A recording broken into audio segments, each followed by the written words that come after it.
ಅಪ್ಪಂಗೆ ನಾನು ಗುರುಗಳಾಗಿ ಗೌರವ ಕೊಡ್ತೀನಿ. ಅವ್ರ ಜೊತೆ ಒಬ್ಬ ಗೆಳೆಯನ್ ರೀತಿ ಕೋಪ ಮಾಡ್ಕೋತೀನಿ, ಹಠ ಮಾಡ್ತೀನಿ, ತಾಯಿ ಹಾಗೆ ಅಕ್ಕರೆ ಪಡ್ಕೋತೀನಿ.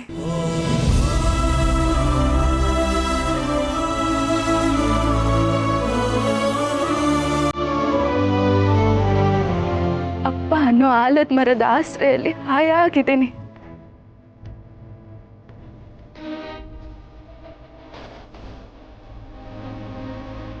ಒಂದ್ ಮಾತು ಹೇಳ್ತೀನಿ, ಒಂದ್ ಸ್ಟೂಡೆಂಟ್ ಫೇಲ್ ಆದ್ರೆ ಅದಕ್ಕೆ ಸಾವಿರ ಕಾರಣಗಳಿರುತ್ತೆ. ತಂದೆ ತಾಯಿನ ಯಾವಾಗ್ಲೂ ಕಾರಣಗಳಾಗಿರಲ್ಲ.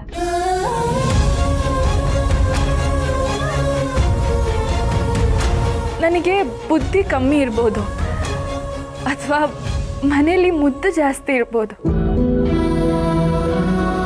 ಅಪ್ಪನ ಪ್ರೀತಿಯಲ್ಲೇ ಮುಳುಗೋಗಿದ್ದ ನನಗೆ ಪರೀಕ್ಷೆ ಬಗ್ಗೆ ಗಮನನೇ ಹೊಡ್ಸಕ್ಕಾಗಿರ್ಲಿಲ್ಲ ಅನ್ಸುತ್ತೆ. ಆದ್ರೆ ನಾನು ಮತ್ತೆ ಎಕ್ಸಾಮ್ ಬರ್ತಿದ್ದೀನಿ. ಜೀವನದಲ್ಲಾಗ್ಲಿ ಪರೀಕ್ಷೆಯಲ್ಲಾಗ್ಲಿ ಸೋಲು ಗೆಲುವು ಇದ್ದಿದ್ದೆ ಅಲ್ವಾ. ಅವತ್ ನಾನು ಸೋತಿರ್ಬೋದು, ಆದ್ರೆ ಇನ್ಮುಂದೆ ನಾನು ಗೆದ್ದೇ ಗೆಲ್ತೀನಿ.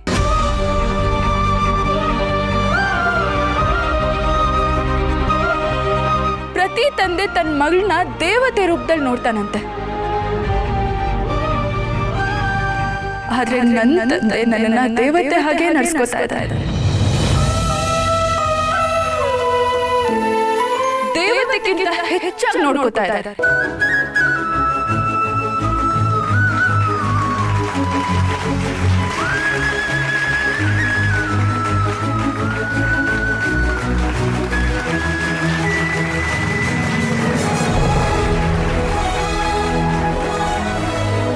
ದಯವಿಟ್ಟು ಕ್ಷಮಿಸ್ಬಿಡಿ.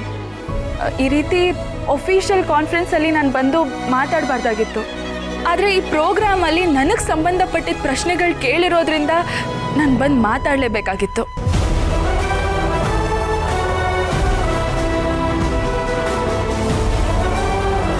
ಅದು ಅಲ್ಲದೆ ಇವತ್ತು ಫಾದರ್ಸ್ ಡೇ.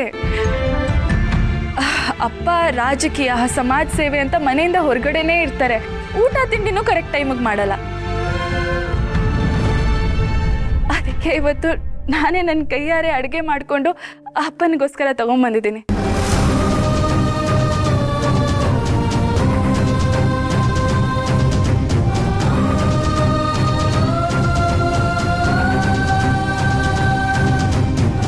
ಫಾದರ್ಸ್ ಡೇ ದಿನ ಅಪ್ಪನಿಗೆ ನಾನೇ ನನ್ನ ಕೈಯಾರೆ ಊಟ ಮಾಡಿಸ್ಬೇಕು ಅನ್ನೋದೇ ನನ್ನ ಆಸೆ.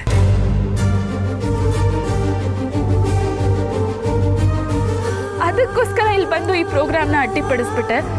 ಸಾರಿ ಮೇಡಮ್, ನೀವು ಬಂದಿದ್ದು ಒಳ್ಳೇದೇ ಆಯಿತು. ನಮಗೆ ಎಲ್ಲ ಪ್ರಶ್ನೆಗೂ ಉತ್ತರ ಸಿಕ್ತು. ಆದರೆ ಮಿನಿಸ್ಟರ್ ಸಾಹೇಬರು ನಿಮ್ಮ ಬಗ್ಗೆ ಹೇಳ್ಬೋದಾಗಿತ್ತಲ್ಲ, ಅವ್ರು ಏನೂ ಹೇಳಲೇ ಇಲ್ಲ. ಸೊ ಹಾಗಾಗಿ ನಮಗೆಲ್ಲ ಗೊಂದಲ ಆಯಿತು.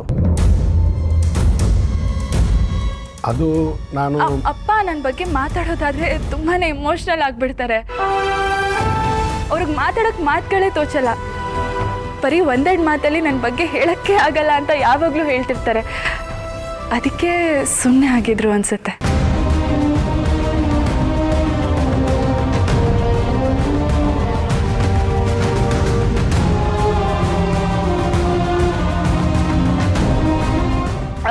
ಈಗಾಗಲೇ ತುಂಬಾ ಟೈಮ್ ಆಗೋಗ್ಬಿಟ್ಟಿದೆ. ನಿಮ್ಗೇನು ಅಭ್ಯಂತರ ಇಲ್ಲ ಅಂದರೆ ನಾನು ತಂದಿರೋ ಊಟ ಅಪ್ಪನಿಗೆ ಮಾಡಿಸ್ಬೋದಾ?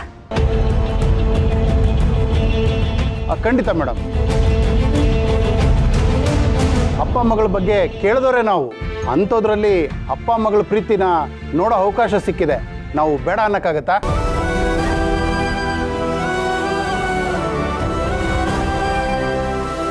ಅಪ್ಪ ಬನ್ನಿ.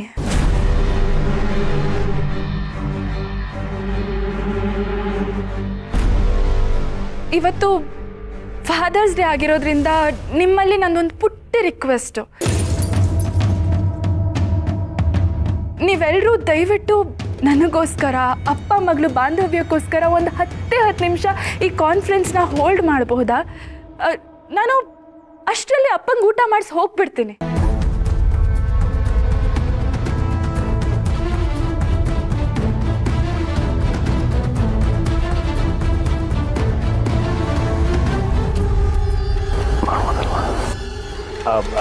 ಈಗ ಟೀ ಬ್ರೇಕ್ ಮಾಡ್ಬೋದಲ್ಲ? ತಮ್ಮೆಲ್ಲರಿಗೂ ಕಾಫಿ ಟೀ ತಿಂಡಿ ವ್ಯವಸ್ಥೆ ಮಾಡಾಗಿದೆ. ಅದನ್ನು ದಯವಿಟ್ಟು ಸ್ವೀಕರಿಸಿ. ಒಂದು 10 ನಿಮಿಷ ಬಿಟ್ಟು ಮತ್ತೆ ಕಾನ್ಫರೆನ್ಸ್ ಶುರು ಮಾಡೋಣ. ಆಯಿತು ಸರ್, ಹಾಗೆ ಮಾಡಿ. Okay, thank you sir.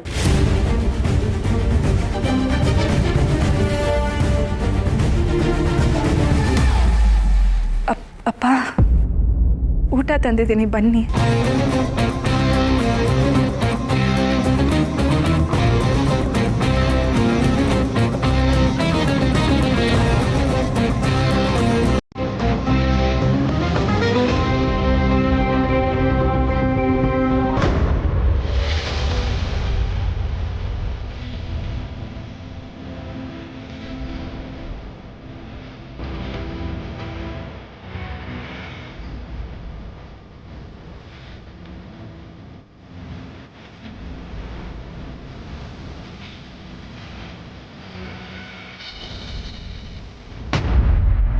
ಅಪ್ಪ ಭಗವಂತ, ಕಡೆಗೂ ಕರುಣೆ ತೋರಿಸ್ದಿಲ್ಲ. ನಮ್ಮ ಯಜಮಾನ್ರನ್ನ ಇಂಥ ಪರಿಸ್ಥಿತಿಯಿಂದ ಪಾರು ಮಾಡೋಕ್ಕೆ ಆ ಮಹಾತಾಯಿನೇ ಬರಬೇಕಾಯ್ತು.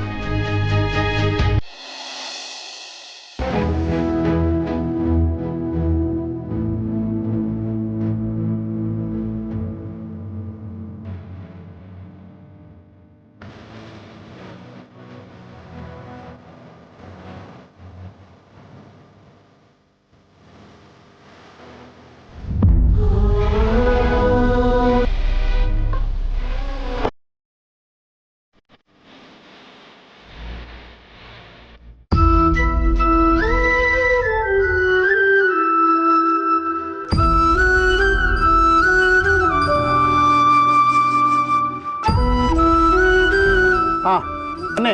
ಈ ಅವಕಾಶ ಮತ್ತೆ ಸಿಗೋದಿಲ್ಲ, ಶೂಟ್ ಮಾಡೋಣ.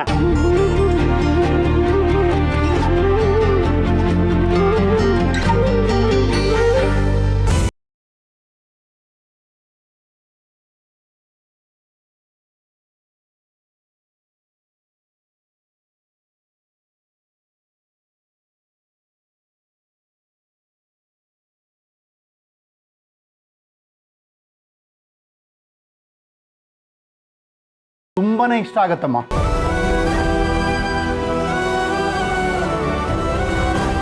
ನಿಮ್ಮಲ್ಲೂ ಎಷ್ಟೋ ಜನರಿಗೆ ಹೆಣ್ಮಕ್ಳು ಇರ್ತಾರೆ.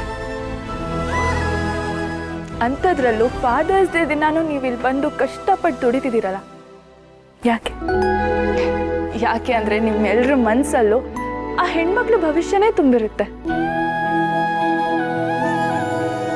ಅವ್ರ ಭವಿಷ್ಯದ ಮುಂದೆ ನಿಮ್ಗಾಗೋ ಕಷ್ಟಗಳು ನಿಮ್ಮ ಕಣ್ಮುಂದೆ ಬರೋದೇ ಇಲ್ಲ. ಆದರೂ ಇವತ್ತು ಒಂದೇ ಒಂದು ದಿನ ನೀವು ನಿಮ್ಮ ಮಕ್ಳಿಗೋಸ್ಕರ ಬಿಡು ಮಾಡ್ಕೊಳ್ಳಿ. ಅವ್ರ ಜೊತೆ 1 ಗಂಟೆನಾದರೂ ಕಳೀರಿ.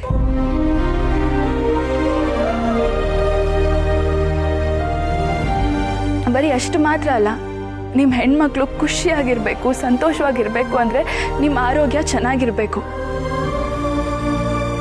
ಟೈಮಿಗೆ ಊಟ ಮಾಡಿ ನಿಮ್ಮ ಆರೋಗ್ಯದ ಬಗ್ಗೆ ಸ್ವಲ್ಪ ಗಮನ ಕೊಡಿ.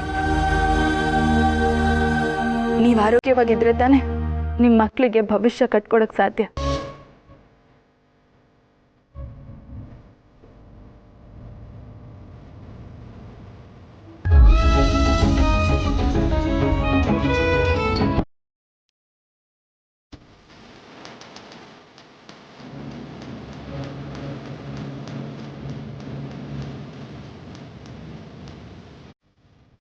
ಅಪ್ಪ,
ಅದಕ್ಕೆ ನೀವು ಎಲ್ಲರೂ ಬಂದು ಇಲ್ಲಿ ಡಿಸ್ಟರ್ಬ್ ಮಾಡಿಬಿಟ್ಟೆ.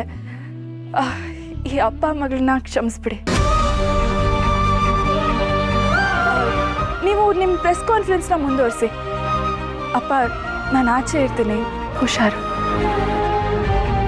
ಮೇಡಮ್, ಇದನ್ನೆಲ್ಲ ನಾನು ಮನೆಗೆ ಕಳಿಸ್ಕೊಡ್ತೀನಿ, ನೀವು ಬನ್ನಿ.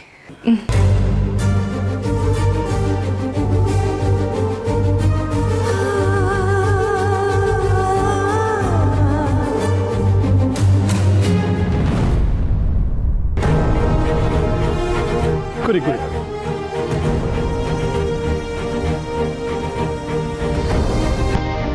ಸರ್, ನೀವು ಶಿಕ್ಷಣ ಮಂತ್ರಿ ಆದಮೇಲೆ ಬೇರೆ ಡಿಪಾರ್ಟ್ಮೆಂಟ್ ಬಗ್ಗೆ ಏನಾದರೂ ಗಮನ ಕೊಡ್ತೀರಾ ಸರ್?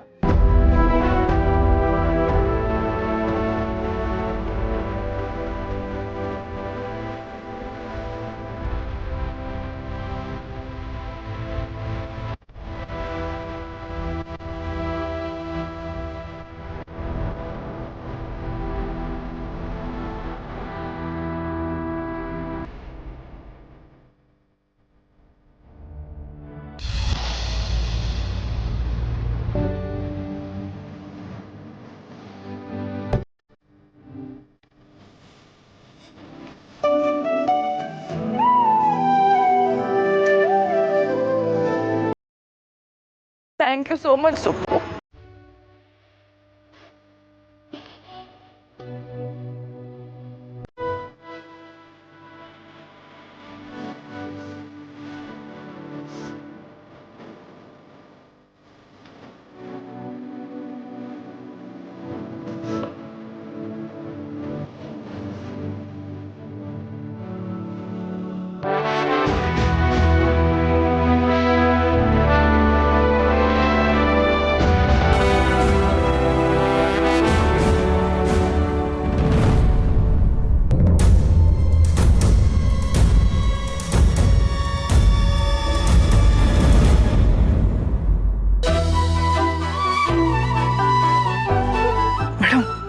ಹೋಗಿ ಮೇಡಮ್, ಹೋಗಿ.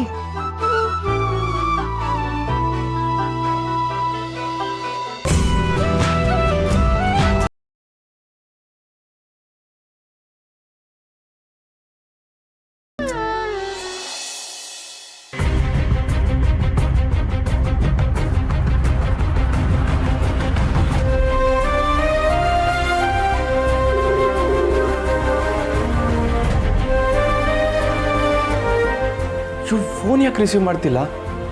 ಅಲ್ಲಿ ಏನಾಗಿರ್ಬೋದು? ಸುಬ್ಬು ಏನಾದರೂ ಹೇಳಿರ್ತಾನ? ಅಥವಾ ಮನೆಯವ್ರಿಗೆಲ್ಲ ವಿಷಯ ಗೊತ್ತಾಗಿರುತ್ತಾ? ಏನಾಗಿರ್ಬೋದು?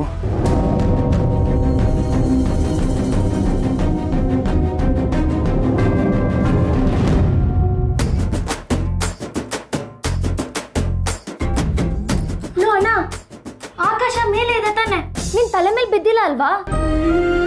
ಬದುಕಲ್ಲಿ ಬಯಸಿದ್ ಸಿಗ್ಲಿಲ್ಲ ಅಂದ್ರೆ ಆಕಾಶ ತಲೆ ಮೇಲೆ ಬಿದ್ದಾಗೆ ತಾನೆ.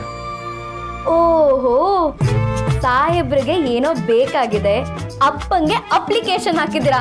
ಅದೇನು ಅಂತ ಹೇಳೋಣ, ನಾನೇ ರೆಕಮೆಂಡ್ ಮಾಡ್ತೀನಿ. ಏನಿಲ್ಲ, ಸುಮ್ಮನೆ ಹೋಗೆ.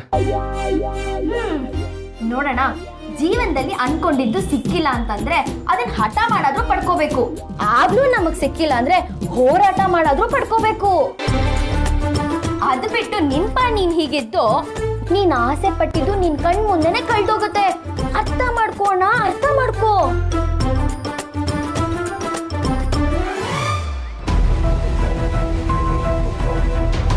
ಇಲ್ಲ, ಹಾಗಾಗಬಾರ್ದು. ವರುಣ ನಾನು ಯಾವುದೇ ಕಾರಣಕ್ಕೂ ಕಳ್ಕೊಳ್ಬಾರ್ದು. ಸುಬ್ಬು ಹತ್ರ ನಾನೇ ನೇರವಾಗಿ ಮಾತಾಡ್ತೀನಿ.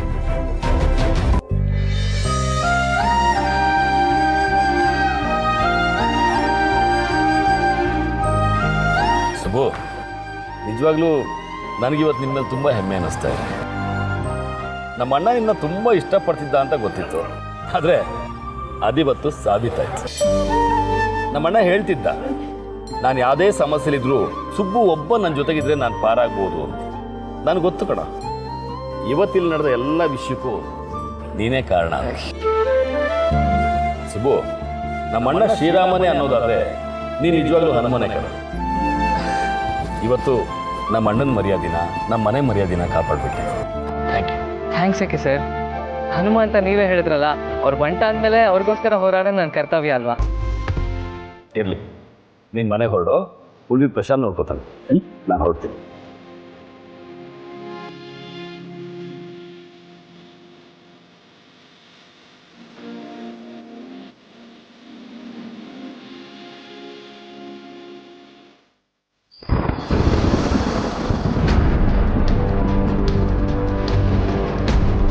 ನಿಮ್ಮ ಮತ್ತೆ ನಿಮ್ಮ ಮಗಳ ಮಧ್ಯೆ ಸಂಬಂಧ ಸರಿ ಇಲ್ಲ.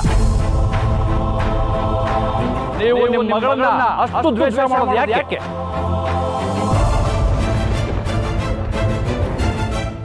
ನೀವು ನಿಮ್ಮ ಮನೆಯಲ್ಲಿ ನಿಮ್ಮ ಮಗಳಿಗೆ ಸಾಮಾನ್ಯ ತಂದೆನೇ ಆಗಿದ್ದೀರಾ. ಇಲ್ಲ, ಆಕಾಶನೇ ನಾಚಿಕೆ ಪಡುವಷ್ಟು ವಿಚಾರವಾಗಿ ಮನಸ್ಸಿರೋ ಅಪ್ಪ ಸಾಮಾನ್ಯ ಅಂತ ಹೇಗೆ ಹೇಳ್ತೀರಾ? ನಮ್ಮಪ್ಪ ನನ್ನ ಪಾಲಿಗೆ ಬರೀ ಅಪ್ಪ ಮಾತ್ರ, ಅವರು ನನ್ನ ಕಣ್ಣಿಗೆ ಕಾಣೋ ದೇವ್ರು.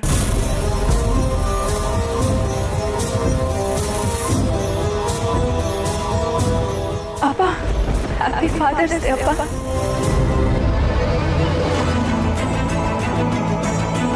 Order, order. ಅವಳು ನನ್ನ ರಕ್ತನೇ ಅಲ್ಲ, ಅವಳು ನನ್ನ ಮಗಳೇ ಅಲ್ಲ ಅನ್ನೋ ಸತ್ಯನ ಹೇಗಾಗ ಹೇಳಿ? ಅಪ್ಪ,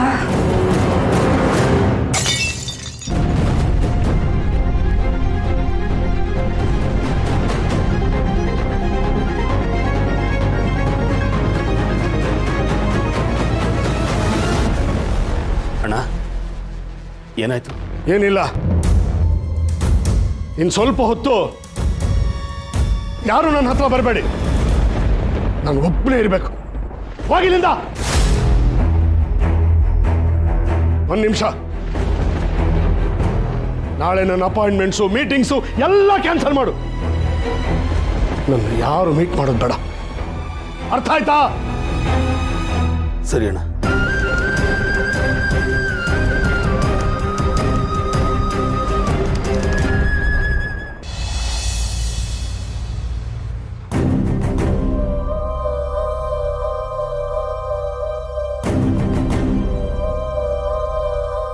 ಸುಬ್ಬು, ಮಾತಾಡ್ತೀನಿ ಅಂತ ಹೇಳಿ ನೀವೇನು ಹೇಳಲೇ ಇಲ್ಲ. ನಮ್ಮ ವಿಷಯದ ಬಗ್ಗೆ ನಿಮ್ಗೆ ಒಪ್ಪಿಗೆ ಇದೆಯಾ ಇಲ್ವಾ?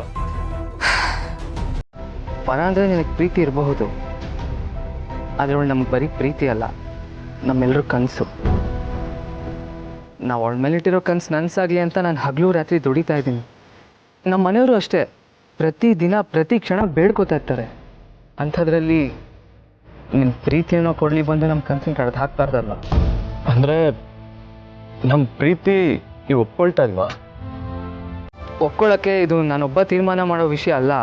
ಮನೆಯವರೆಲ್ಲ ಕೂತು ಮಾತಾಡಿ ಆಮೇಲೆ ಒಂದು ನಿರ್ಧಾರಕ್ಕೆ ಬರಬೇಕು. ಹಾಗಂತ ನಿನ್ನ ಪ್ರೀತಿ ತಪ್ಪು ಅಂತ ನಾನು ಹೇಳ್ತಿಲ್ಲ. ದಾರಿ ತಪ್ಪದೇ ಇರೋ ಯಾವ ಪ್ರೀತಿನೂ ತಪ್ಪಲ್ಲ. ಆದರೆ ನನ್ನ ತಂಗಿ ಇನ್ನೂ ಚಿಕ್ಕ ಹುಡುಗಿ, ಓದ್ತಾ ಇರೋ ಹುಡುಗಿ, ಅದರಲ್ಲೂ ತುಂಬ ಚೆನ್ನಾಗಿ ಓದ್ತಾ ಇರೋ ಹುಡುಗಿ. ಹೆಣ್ಮಕ್ಳು ಅಂದರೆ ಬರೀ ಮದುವೆ ಆಗಿ ಮನೇಲಿರೋಕ್ಕೆ ಸೀಮಿತ ಆಗಬಾರ್ದಲ್ವಾ? ಅವಳು ಇನ್ನೂ ಚೆನ್ನಾಗಿ ಓದಬೇಕು. ನಿಮ್ಮ ಪ್ರೀತಿಯಿಂದ ಏನು ತೊಂದರೆ ಆಗಬಾರ್ದು, ಅವಳು ಓದೋ ಮನಸ್ಸು ಹಾಳಾಗಬಾರ್ದು.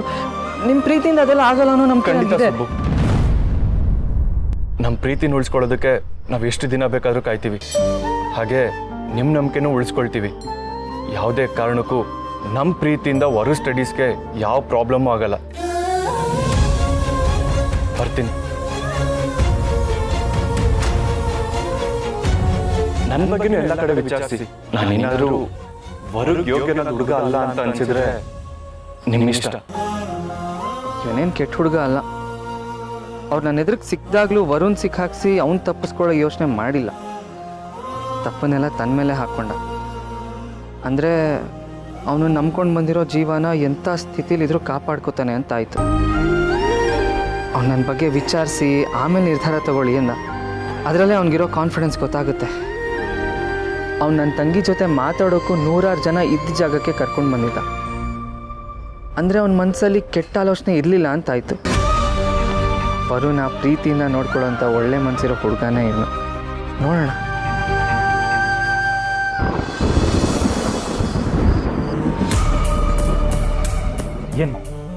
ಏನೋ ಆಗುತ್ತೆ ಅಂದ್ಕೊಂಡ್ರೆ ಇನ್ನೇನೋ ಆಗೋಯ್ತು. ನಾವು ಬೆಂಕಿ ಹಚ್ಚಿದ್ರೆ ಆ ಬೆಂಕಿಯಲ್ಲಿ ಅವ್ರು ಬಿಸಿ ಕಾಯಿಸ್ಕೊಳ್ತಾರೆ. ಅವ್ರು ಶ್ರಾವಣಿ ಅಲ್ಲಿಗೆ ಬರೋವರೆಗೂ ಎಲ್ಲ ಸರಿಯಾಗಿ ನಡೀತಿತ್ತು.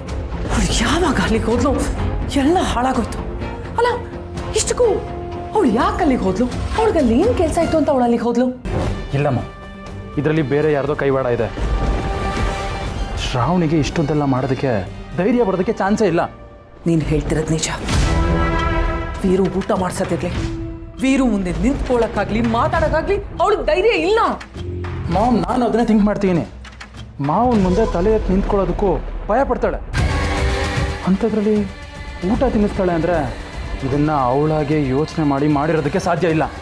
ಗುರಿ ಇಟ್ಟಿದ್ದು ನಾವು, ಆದರೆ ಆ ಗುರಿಗೆ ಹೊಡೆದಿದ್ದು ಅವಳು. ಅವಳು ಈ ರೀತಿ ಪ್ರತಿ ಸಲ ಗೆಲ್ಲೋದಕ್ಕೆ ಅವಳು ಬೆನ್ನಿಂದ ಯಾರ್ದೋ ಕೈ ಇದೆ. ಇದಕ್ಕೆಲ್ಲ ಇನ್ಯಾರು ಕಾರಣ ಮಾಮ್? ಆ ಸುಬ್ಬನೇ ಮರಲ್ಲಿ ನಿಂತ್ಕೊಂಡು ಅವಳನ್ನು ಮೆರೆಸ್ತಾ ಇದ್ದಾನೆ. ಪ್ರತಿ ಸಾರಿ ನಮ್ಮ ದಾರಿಗೆ ಅಡ್ಡ ಬಂದು ನಮ್ಮನ್ನು ಸೋಲಿಸ್ತಾ ಇದ್ದಾನೆ. ನಮ್ಮ ಕಣ್ಣಿಗೂ ಬೀಳದೆ ಮಾವಂಗೂ ಶ್ರಾವಣಿಗೂ ಬೆನ್ಗಾವಲಾಗಿ ನಿಂತಿರೋವನೇ ಅವನು.